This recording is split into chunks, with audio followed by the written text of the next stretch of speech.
सांवरिया तेरे लिए मैंने जोगन भेस बना। दरअसल कहानी शुरू होती है इलाहाबाद के प्रयागराज से और प्रयागराज में बात साल 1984 के आसपास की है। एक व्यक्ति का नाम बहुत तेजी के साथ सुर्खियों में था लगातार। शायद ही कोई ऐसा व्यक्ति हुआ जो उस व्यक्ति को उसके नाम से नहीं जानता था। नाम था चांद बाबा। चांद बाबा अपराध क्या करता था? लूट, हत्या, डकैती, इस तरह के काम भी क्या करता था। और साथ ही दिनों दिन उसका वर्चस्व लगातार बढ़ रहा था। और उसके वर्चस्व से जब पुलिस वाले तंग आ जाते हैं, आज जाते हैं, तब उन्हें जरूरत थी एक ऐसे व्यक्ति की जो इसको खत्म कर सके। पुलिस वालों ने अगर अपना काम किया होता तो उसमें किसी दूसरे व्यक्ति की जरूरत पड़ती ही नहीं। और अतीक अहमद नाम का एक व्यक्ति जिसने 17 साल की उम्र में पहली हत्या की थी, उस व्यक्ति ने साल 1989 में चांद बाबा को हमेशा हमेशा के लिए मौत की नींद सुला दिया। क्योंकि चांद बाबा भी विधायक बनना चाहता था और अतीक अहमद भी विधायक बनना चाहता था। अतीक अहमद विधायक बन जाता है और राजनीति में आने के बाद उसकी अपराध का सिलसिला लगातार जारी था। वो हत्याएं भी करता था, हत्याएं करवाता भी था, पैसे भी लूटता था, रंगदारी भी मांगा करता था, लोगों की जमीनों पर कब्जे भी क्या करवाया करता था। वो ऐसे कौन से काम थे जो अतीक अहमद नहीं किया करता था। साल दर साल लगातार आगे बढ़ते चले जाते हैं। कभी निर्दलीय तो कभी किसी पार्टी से, कभी कोई पार्टी उसे अपनी गोद में बिठाकर उसे कभी विधायक बनाते थे। तो एक वक्त ऐसा भी आता है कि उसको सांसद भी बना दिया जाता है। और जब सांसद बनता है तो लगातार जिस पश्चिम की सीट से लगातार वो सांसद बन रहा था, उसके दिमाग में आता है कि इस सीट को अपने कब्जे में रखना चाहिए। काश उसने ये बात ना सोची होती और इसने इसी सीट पर कब्जे के लिए अपने ही भाई को इस सीट से विधायक बनाने की बात सोची। लेकिन वो अपने भाई को कभी विधायक बना ही नहीं पाया। अपनी टीम में, इसकी टीम में एक ऐसा गुंडा रहता था जिसको राजूपाल के नाम से भी जानते थे। और उस गुंडे ने अलग होकर इस पश्चिम की सीट से बसपा से टिकट लेता है, विधायक बन जाता है। लेकिन ये बात अतीक अहमद को बिल्कुल भी बर्दाश्त नहीं होती है। अतीक अहमद जब इस बात को बर्दाश्त नहीं कर पाता है तब यहाँ पर एक जंग शुरू होती है। ऐसा लगता है जैसे अतीक अहमद के वर्चस्व को हमेशा हमेशा के लिए खत्म कर दिया गया हो। और वो अपना वर्चस्व बढ़ाने के लिए साल 2005 में 25 जनवरी का वो दिन था, वो बीएसपी के विधायक को दौड़ा कर मारता है। लगभग 19 गोलियां मारकर उसकी हत्या कर देता है और उसके बाद फिर लगातार अपने काम में लग जाता है। लेकिन वक्त के बारे में किसी को नहीं पता था। जब इस पर लगातार प्रेशर पड़ता है, बसपा की सरकार आती है। बसपा की सरकार आने के बाद अतीक अहमद को गिरफ्तार करने की कोशिश कर रही थी। अतीक अहमद इधर उधर भागता है, आखिरकार वो गिरफ्तार भी होता है और गिरफ्तार होने के बाद वो जेल चला जाता है। लेकिन जेल में रहने के बाद भी अतीक अहमद का आतंक कम नहीं हो रहा था। जेल में वो रहता था, किसी की हिम्मत नहीं, किसी की ताकत नहीं कि उसके खिलाफ कोई बोल सके, उसके खिलाफ कोई आवाज उठा सके। सरकारें तब भी थी, सरकारें अब भी हैं, सरकारें बदलती रहती हैं, सरकारें आती हैं, सरकारें जाती हैं, लेकिन पुलिस प्रशासन की व्यवस्थाएं जो होती हैं वो लगातार बनी रहती हैं।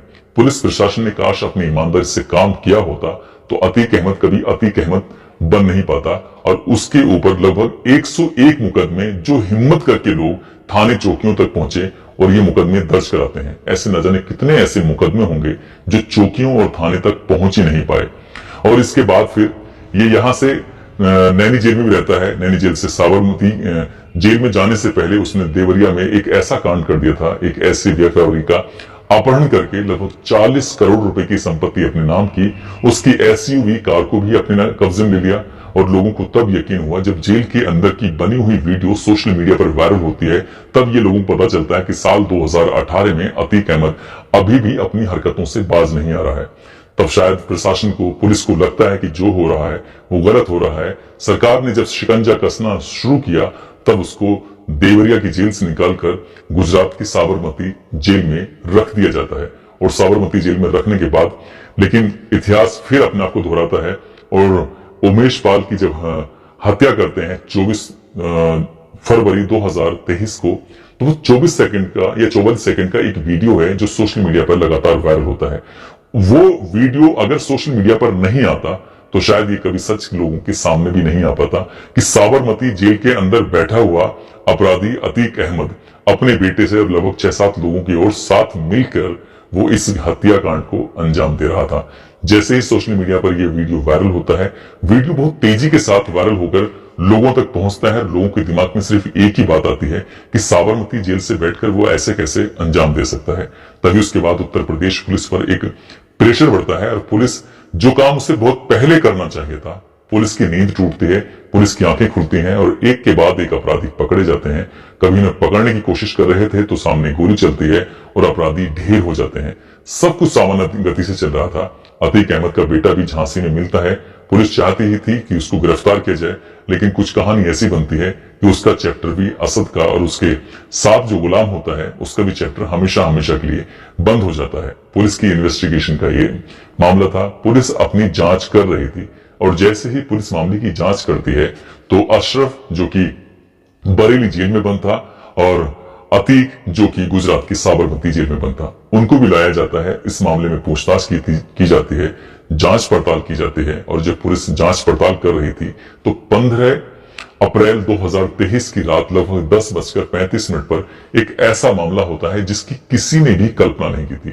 दरअसल 3 लड़के अचानक से आते हैं मौके पर और आने के बाद वो एक के बाद एक गोलियां चलाते हैं। लगभग 10 राउंड फायर करते हैं, 10 राउंड गोलियां चलाते हैं, जिसमें 2 गोलियां लगती हैं अतीक के भाई को और 3 गोली लगती हैं अतीक को।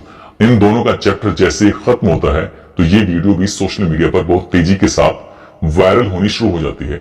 कुछ ही लोगों को छोड़कर ये जो कांड हुआ था, ये जो मामला हुआ है अतीक और अशरफ की जो हत्या हुई है, बाकी सबको अच्छी लग रही है, लेकिन कुछ लोग ऐसे हैं जिनको ये पसंद नहीं आ रहा। इसलिए सोशल मीडिया या वैसे अन्य माध्यमों से वो कानून की बात कर रहे हैं और कह रहे हैं कि जो काम हुआ है काश वो कानून के दायरे में रहकर होता तो कितना अच्छा होता। और जो फिलहाल तारीफ कर रहे हैं, मैं उन्हें एक बार फिर साल 1989 में लेके चलना चाहूंगा, जब एक चांद बाबा नाम का एक व्यक्ति होता है जिसका प्रयागराज में आतंक होता है, जो लगातार बड़ी बड़ी आपराधिक घटनाओं को अंजाम दे रहा था।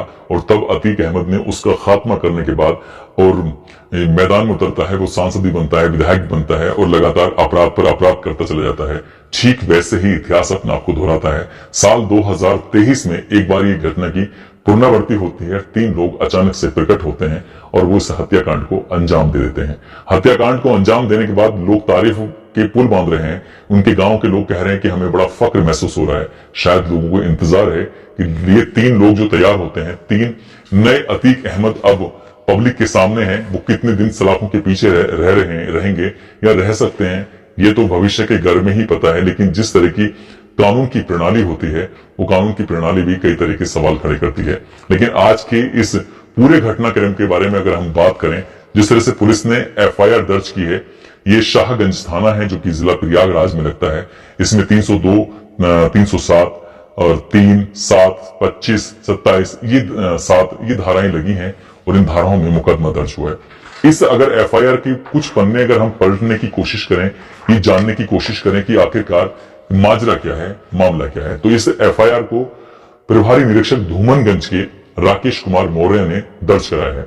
और इस FIR में अगर हम अगले पन्ने पलटते हैं तो ये पता चलता है कि इस हत्याकांड को अंजाम देने वाले 3 लड़के होते हैं। एक लड़के का नाम होता है लवकेश तिवारी, जिसके पिता का नाम यज्ञ कुमार तिवारी होता है, जो कि केव तारा क्रॉसिंग कोतवाली नगर बांदा उत्तर प्रदेश का रहने वाला है। दूसरा अपराधी है मोहित उर्फ शनि, जिसे पुराने के नाम से भी जानते हैं। इसके बाप मर चुके हैं, जिसका नाम जगत सिंह होता है, जो कि कुरारा हमीरपुर उत्तर प्रदेश का रहने वाला है। और तीसरा जो अपराधी है, जिसका नाम है अरुण कुमार मौर्य, जिसके पिता का नाम पता नहीं, लेकिन कातरवाड़ी सोरोकासगंज उत्तर प्रदेश का रहने वाला है। इन तीनों ने इस बात की जिम्मेदारी ली है। उनका ये कहना है, उनका ये दावा है कि हम भी अपना अपराध की दुनिया में नाम रोशन करना चाहते हैं, हम भी कुछ न कुछ अलग करना चाहते हैं। ये बेहद गरीब परिवार के तीनों लड़के हैं।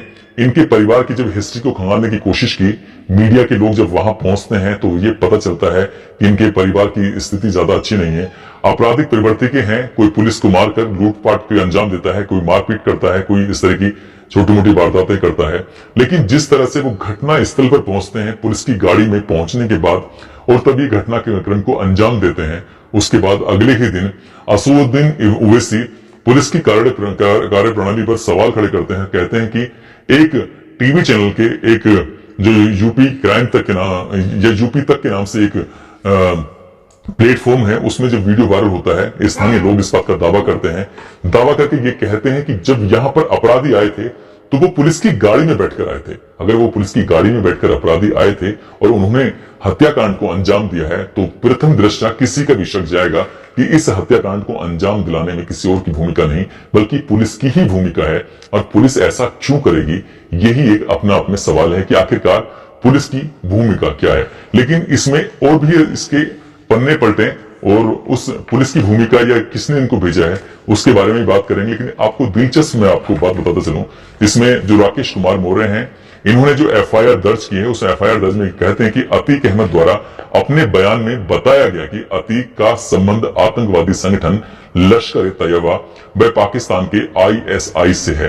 पाकिस्तान आईएसआई द्वारा ड्रोन के माध्यम से पंजाब प्रांत में हथियार गिराए जाते हैं तथा पंजाब में आईएसआई से जुड़ा व्यक्ति उन हथियारों को इकट्ठा करके लश्कर तैयबा को भेजता है तथा कुछ हथियार खालिस्तान अलगाववादी संगठनों को दिया जाता है और उन्हीं में से कुछ हथियार जैसे 45 बोर की पिस्टलें, AK-47 स्टैंड गन व RDX भी मुझे उपलब्ध कराए गए, जिसका भुगतान मैं खुद करता हूं। ये बात अतीक अहमद कहता है। अतीक अहमद की अगर हम बात करें तो अतीक अहमद जब जेल में रहते हुए मोहित जायसवाल का अपहरण करता है, अपहरण करने के बाद जब सरकार की किरकिरी होती है, तब जून 2019 को वो उसको उत्तर प्रदेश की जेवरिया जेल से ट्रांसफर कर दिया जाता है गुजरात की साबरमती जेल के अंदर, ताकि वहां रहेगा, दूर रहेगा तो शायद अपराध नहीं करेगा। लेकिन वहां रहकर भी वो पाकिस्तान के आईएसआई और लश्कर तैयबा से संपर्क भी साधता है और वहां से हथियार भी मंगाता है और वो जो पाकिस्तान के हथियारों को वो खालिस्तानी अलगाववादी संगठन को भी उपलब्ध कराता है और उन्हीं हथियारों से वो उमेश पाल की हत्याकांड को भी अंजाम दिलाता है और उन्हीं हथियारों को कहां पर छुपाया जाता है ये भी बताया जाता है। ये सब हो रहा था, लेकिन हमारे उत्तर प्रदेश की जो पुलिस होती है, एसटीएफ स्पेशल टास्क फोर्स जो होती है, उसको इसके बारे में कोई जानकारी नहीं होती। क्राइम ब्रांच होती है, वो पता ही नहीं कर पाती कि अतीक अहमद जेल में बैठकर इतने इतने बड़े काम कर रहा है, आतंकवादी जैसे संगठनों से उसका ताल्लुकात होता है। जो खुफिया विभाग होता है, इंटेलिजेंस ब्यूरो, वो भी शांत रहती है, उसको भी कोई जानकारी होती नहीं है।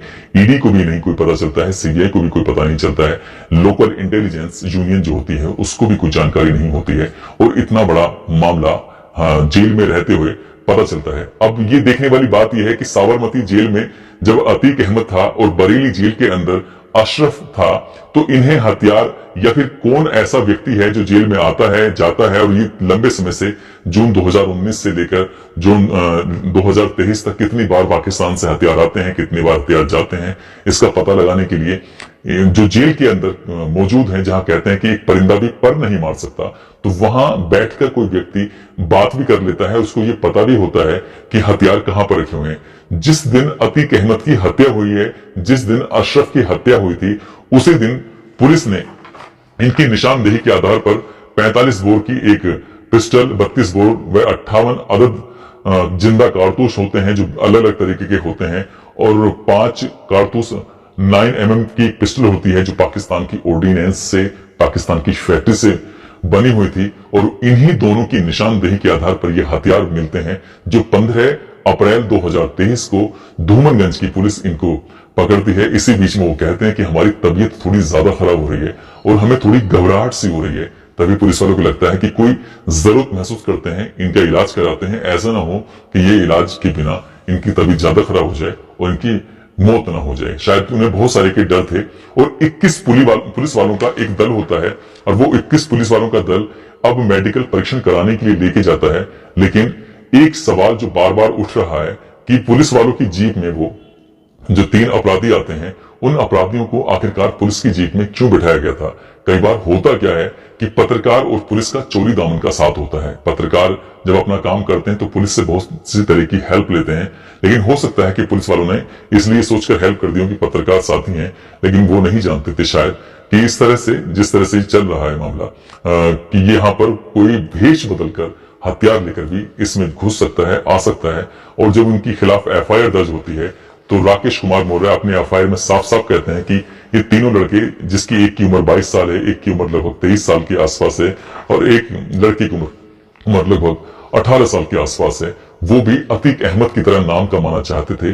वो भी अतीक अहमद की तरह एक बड़े गैंगस्टर बनना चाहते हैं। जैसे लॉरेंस बिश्नोई जेल के अंदर रहता है, वो किसी को भी धमकी देता है, कोई कुछ नहीं बिगाड़ पाता, ठीक वैसे ही रहकर जेल के अंदर वो बड़ा नाम कमाकर अपना काम कर रहे थे। ये 21 पुलिस वाले ड्यूटी जरूर दे रहे थे, लेकिन जिस तरह से गोली चलती हैं, 21 पुलिस वाले, वो वीडियो जो वायरल होती है उस 21 पुलिस वालों में महज 2 या 3 जने, 3 पुलिस वाले ही हैं जो लगातार दिखाई दे रहे थे। बाकी पुलिस वाले क्या कर रहे थे, क्या नहीं कर रहे थे, कई तरह के सवाल थे। ठीक वैसे ही जैसे कि साबरमती जेल के अंदर बैठकर अतीक अहमद हथियार भी मंगाता था, सारे काम करता था, ठीक वैसे ही सवाल उठते हैं कि जहां पर गोली चलाई जा रही थी, जहां पर अतीक अहमद की हत्या की जा रही थी, कि वो पुलिस वाले आखिरकार कर क्या रहे थे। कहीं ऐसा तो नहीं है पुलिस की भूमिका इसमें संदिग्ध हो? ये भी एक जांच का विषय है, जांच होनी चाहिए। लेकिन एक सवाल ये भी है कि जिस तरह से 25 फरवरी 2023 को अखिलेश यादव के सवाल पूछने पर योगी आदित्यनाथ जी ने सवाल का जवाब दिया था। उन्होंने कहा था कि जितने भी माफिया हैं, इन माफियाओं को पालने में कुछ पार्टियों का हाथ रहा है और इन पार्टियों का हाथ होने की वजह से इनका सफाया कर दिया जाएगा। जो भी माफिया हैं उनको हम मिट्टी में मिला देंगे।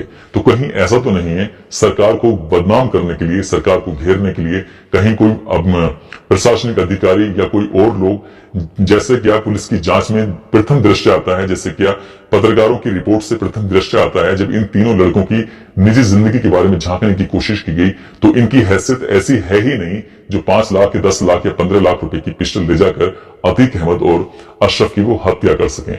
तो हत्या कराने में पुलिस की कितनी भूमिका है, हत्या कराने में सरकार की कितनी भूमिका है, हत्या कराने में किसी और की कितनी भूमिका है, ये तो जांच के बाद स्पष्ट हो सकेगा। लेकिन जिस तरह से सरकार के लगातार बुलडोजर इधर से उधर चलते हैं, लेकिन फिलहाल पुलिस का और फिलहाल प्रशासन का, फिलहाल शासन का इन अपराधियों के प्रति जो एक नरम रवैया है, जिस तरह से सोशल मीडिया पर लगातार मैसेज चल रहे हैं कि इन्होंने जो किया है वो अच्छा किया है, जिस तरह से लगातार इनके गांव के लोग मैसेज कर रहे हैं कि जैसा इन्होंने किया है वो अच्छा कर रहे हैं, इससे तो साफ जाहिर होता है कि आने वाले भविष्य में 3 और अतीक पैदा हो गए हैं जो किसी की जान लेंगे और 101 मुकदमे इन तीनों पर भी दर्ज होंगे। फिर कोई इंतजार करेगा कि कोई आएगा और इन तीनों की हत्या करेगा, क्योंकि पुलिस प्रशासन शासन तो अपना काम ईमानदारी से करता ही नहीं है।